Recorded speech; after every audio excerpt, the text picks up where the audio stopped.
एका शहरात नर्मदा तिची मुलगी सोनाली हिच्या सोबत राहत होती। एका अपघातात सोनालीच्या वडिलांचा आधीच मृत्यू झाला आहे। आज सकाळी सोनाली आपली आई नर्मदा करता चहा घेऊन येते। आई, घे चहा घे। आता चहा असाच पिऊ का? आधी मला माझी बीपीची गोळी दे। इथे माझी चिंता वाढवून ठेवली आहेस तू। मी काय तुझी चिंता वाढवून ठेवली आहे? तू नेहमी माझ्या मागे का लागलेली असतेस? मी नाही, तूच माझ्या मागे लागली आहेस। आता सगळेच मला बोलायला लागले आहेत। इतकी स्थळं बघितली, तुझ्यासाठी कोणीच होकार देत नाही। आई, तू नेहमीच मला बोल लावत असतेस। माझ्या हाताला 6 बोटे आहेत, यात माझी काय चूक आहे? हो तर चूक सगळी माझीच आहे। मीच तुझ्यासारख्या 6 बोटे असलेल्या मुलीला जन्म दिला ना। तेव्हाच नर्मदाची लहानपणाची मैत्रीण किशोरीचा फोन येतो। किशोरी नर्मदाला सांगते की तिचा मुलगा विकासला घेऊन तिच्या घरी येत आहे। सोनाली, माझी लहानपणाची मैत्रीण तिच्या मुलासोबत आपल्या घरी येत आहे। खूप वर्षांनी ती आपल्या घरी येणार आहे। तिच्या स्वागतात कोणतीही कमतरता राहता कामा नये। ठीक आहे आई, मी काकूंची सगळी काळजी घेईन। किशोरीच्या स्वागताची तयारी सुरू होते। दुसऱ्या दिवशी किशोरी तिचा मुलगा विकास याच्यासोबत नर्मदाच्या घरी येते। दोघी बालपणीच्या मैत्रिणी एकत्र बसून खूप गप्पा मारतात। मी काय म्हणते नर्मदा, सध्या सोनालीचं काय सुरू आहे? शिक्षण पूर्ण झालंय तिचं। मी तिच्यासाठी आता मुलगा शोधत आहे। तू सांग, विकासचं लग्न कधी करतेस? विकासचं सुद्धा आता वय झालंय ना? विकास आधी चांगली नोकरी मिळावी म्हणून शिक्षण घेण्यात बिझी होता, म्हणून त्याने लग्न केलं नाही। आता तो 35 वर्षांचा झाला आहे आणि आता कोणी मुलगीच मिळत नाही। सोनालीच्या हाताला 6 बोटं आहेत आणि म्हणून तिला सुद्धा मुलगा मिळत नाहीये। जर तुझी हरकत नसेल तर सोनालीचं आणि विकासचं लग्न लावून देऊया का? पण दोघांच्या वयात 10 वर्षांचं अंतर आहे। वयाने काय होतंय? हे लग्न झालं तर आपण दोघी मैत्रिणी सुद्धा पुन्हा एकत्र येऊ। माझी तर काहीच हरकत नाहीये आणि सोनालीची सुद्धा काही हरकत नसेल। मग आता उशीर कशाला करायचा? लवकर दोघांचं लग्न लावून टाकूया।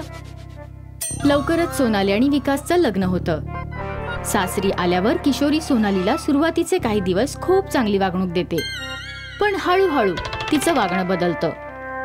कारण सगळेजण सोनालीला 6 बोटांची सून असं हिणवत असतात। एक दिवस किशोरी बाजारात जाते। दादा, चांगली ताजी भाजी द्या। मागच्या वेळेला तुम्ही दिलेले बटाटे खराब निघाले। माझी सून घेऊन गेली होती। अहो ताई, नाही, असं होणं शक्यच नाही। पुढच्या वेळी माझ्या सुनेला सोबतच घेऊन येते, तेव्हा ती तुला बरोबर ओळखेल। अहो खरंच असं काही नाही। मी सुद्धा लोकांना ओळखतो की। तुम्ही 6 बोटं असलेल्या वहिनींचे सासू आहात ना? लोकांची बोटं मोजून बसू नकोस। भाजीचं वजन करण्यावर लक्ष दे। किशोरी भाज्या घेऊन घरी येते। सोनाली, आज घरात पूजा आहे। तू स्वतःच्या हाताने मेहंदी आणि हळदीचे ठसे उमटव।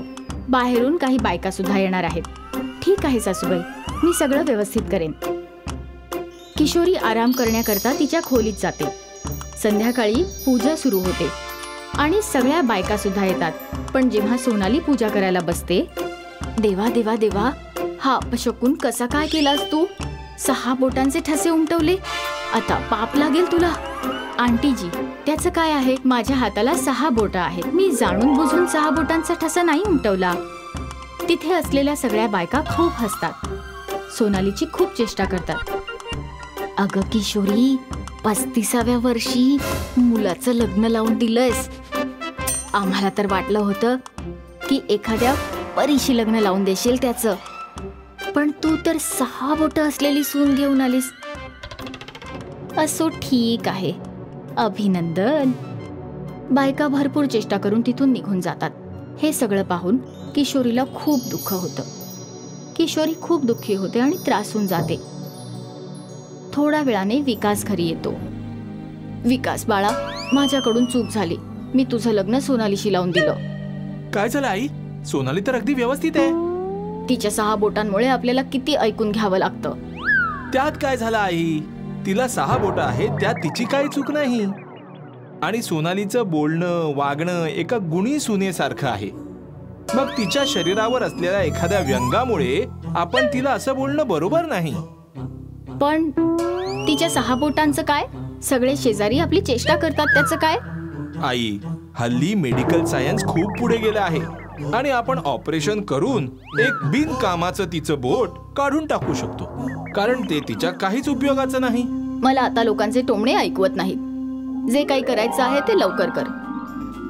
एवढं बोलून किशोरी तिच्या खोलीत निघून जाते. विकास सोनालीला घेऊन हॉस्पिटलमध्ये जातो आणि डॉक्टरांना तिच्या 6व्या बोटाबद्दल सांगतो. डॉक्टर सोनालीच्या बोटावर एक कापसाची पट्टी बांधतात आणि 2 तासांनी ऑपरेशन होईल असं सांगून तिथून निघून जातात. 2 तासांनी डॉक्टर परत येतात. सोनाली, आता तुझ्या ऑपरेशनची वेळ झाली आहे. जेव्हा डॉक्टर बोटावर लावलेल्या कापसाच्या पट्टीकडे पाहतात तेव्हा ते आश्चर्यचकित होतात, कारण तिचं बोट एखाद्या हिऱ्याप्रमाणे चमकत असतं. सोनाली, तुझं बोट तर हिऱ्याचं झालंय. हे तर मोठं आश्चर्य आहे. हे बघ विकास, तुझ्या बायकोचं 6वं बोट आता हिऱ्याचं झालं आहे. डॉक्टर कापूस बाजूला करतात आणि बोटावर औषध लावून पाहतात, तर औषध सुद्धा हिऱ्याचं होऊन जातं. हे पाहून सगळ्यांना खूप आनंद होतो आणि किशोरी सुद्धा 6 बोटं असलेल्या सोनालीचा स्वीकार करते. माहेरी काही दिवस थांबल्यानंतर मंजू आपल्या सासरी परत चालली होती. मुली सांभाळून जा हा, आणि टांगेवाल्याला पैसे देऊ नकोस, तो तुझा काकाच लागतो. आणि हा, रस्त्यात तहान लागली तर पाणी विकत घेऊन नको पिऊस, कुणाकडूनही मागून पी. मंजू मध्ये आपल्या कंजूस आईचे सगळे गुण होते. सासरी पोचून सगळ्यात आधी ती आपले सगळे पैसे तिजोरीत बंद करून ठेवते. तेवढ्यात मंजूची मुलगी तिकडे येते आणि म्हणते, आई, आईस्क्रीम वाला आला आहे, मला आईस्क्रीम घेऊन दे. बाळा, नवीन आईस्क्रीम विकत घ्यायची गरज नाहीये. 4 दिवसांपूर्वी जे आईस्क्रीम तू जमिनीवर पाडलं होतंस ते मी उचलून फ्रीज मध्ये ठेवलेलं. आज तू तेच खा, मी आत्ता घेऊन येते. मंजू इतकी कंजूस असते की कांदा आणि बटाट्याची सालं सुद्धा बघत नसते. त्या सकटच ती भाजी बनवते. वहिनी, हे काय, भाजीत कांदा आणि बटाट्याची सालं पण घातलीयस? माहितीये का तुला कांदा आणि बटाटा किती महाग झालेला आहे? ते कमवतात तर तुझे भाऊ, तू तर इथे बसून फक्त तोंड चालवतेस. मम्मी, मी आंघोळीला जाते. नको, काल तर तू आंघोळ केलीच होतीस, आज नको करूस. रोज रोज साबण आणि शॅम्पू वाया घालवायची काय गरज आहे? एक दिवस मंजूच्या घरी एक बाई मिठाई द्यायला येते. अहो ताई, माझ्या बहिणीच्या सुनेला मुलगा झालाय, ही घ्या मिठाई, असं म्हणून ती बाई निघून जाते. आई, मला पण दे ना मिठाई खायला. नाही बाळा, 7 दिवसांनंतर दिवाळी आहे, हीच मिठाई उपयोगी पडेल. मंजूच्या बहिणीचं सासरही मंजूच्या गावातच होतं. मंजूची बहीण कधी कधी तिचा मुलगा चिंटू सोबत तिच्या घरी भेटायला यायची. मंजूसाठी चिंटू उपद्रवी व्हायचा, कारण चिंटू जेव्हा त्यांची मावशी मंजूच्या घरी जायचा खूप खर्च व्हायचा.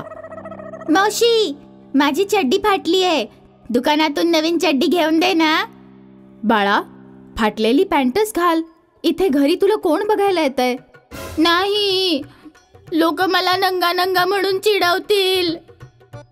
तर मग पॅन्ट घाल ना. पॅन्ट तर चड्डीच्या वरच घातली जाते. नाही रे, बिना चड्डीचीच पॅन्ट घालून राहा. दुसऱ्या दिवशी चिंटू मंजूला म्हणतो, मावशी, माझी पेन्सिल संपलीये, मला पेन्सिल हवी आहे. आता परवाच तर तुला पेन्सिल घेऊन दिली होती, खाऊन टाकलीस का पेन्सिल तू? नाही, मला नवीन पेन्सिल हवी आहे. पैसे काय झाडावर लागतात का? लावेन आता 2 थप्पड, मग बरोबर सरळ होशील. चल पळ. चिंटू रडत रडत तिथून निघून जातो. काही दिवसांनी चिंटू स्वतःच्या घरी निघून जातो. तेव्हा मंजूला चिंटू सोबत आपल्या वागण्याचा पश्चाताप होऊ लागतो. मग एक दिवस मंजू चिंटूच्या घरी जाते. अरे चिंटू बाबू, कसा आहेस? मला तुमच्याशी बोलायचं नाहीये. असं नाही म्हणायचं बाळा, मावशीला नमस्ते म्हण. चिंटू, आज मी तुला जंगल बुक मूवी दाखवायला घेऊन जाणार आहे. काय, खरंच? हा, चल मावशी, PVR ला जाऊया. नाही बाळा, इथे जवळच जे एक लोकल थिएटर आहे तिथेच जाऊया. शेवटी फिल्मच तर बघायचे, कुठल्याही सिनेमामध्ये बघूया. मंजू तिकीट काउंटरवर तिकीट विकत घेत असते. 2 तिकीट कितीला मिळतील? 120 रुपये. पण माझ्या बरोबर तर एक मुलगा आहे, त्याचं तर हाफ तिकीट लागलं पाहिजे. नाही मॅडम, पूर्ण तिकीट लागेल. तिकीट विकत घेतल्यावर मंजू चिंटूला घेऊन आत जाते. मंजू आणि चिंटू फिल्म पाहत असतात. मावशी, मला तहान लागली आहे. आता कुठे 10 मिनिटं नाही झाली आणि तुला तहान लागायला लागली. मध्यांतर होऊ दे, मग पाणी पिऊया.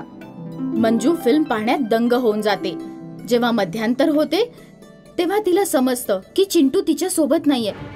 अरे देवा, हा चिंटू कुठे गेला? मंजू गेटकीपरकडे जाते. दादा, तुम्ही आता कुठे एका लहान मुलाला पाहिलं का? त्याचं नाव चिंटू आहे. माहित नाही बाईसाहेब, इथे तर भरपूर मुलं ये जा करत असतात. अरे देवा, काय करू या मुलाचं? कुठे जाऊन शोधू? अजून तर अर्धा पिक्चर बाकी आहे. तो नाही पाहिला तर तिकिटाचे पैसे पण वाया जातील. पूर्ण फिल्म पाहिल्यावरच त्याला शोधायला जाईन मी. तिकिटाचे पैसे वसूल करण्याच्या नादात मंजू पूर्ण फिल्म बघितल्यानंतर सिनेमा हॉलमधून बाहेर पडते. मंजूला चिंटू कुठेच सापडत नाही. अरे देवा, काय करू? पोलिसात रिपोर्ट करू का? असं तर झालं नसेल की चिंटूला कोणी किडनॅप केलं असेल? जर किडनॅप केलं असेल तर किडनॅपर माझ्याकडे पैसे मागेल. मंजू चिंटूच्या घरी जाऊन पोहोचते. काय झालं ग ताई, इतकी उदास का दिसतेस? चिंटूने परत काही मस्ती केली की काय? नाही नाही, ते तर मी असंच. अगं, आज माझ्याकडून एक फार मोठी चूक झाली आहे. तो चिंटू. काय झालं चिंटूला? काही नाही मंजू, मला माफ कर ग.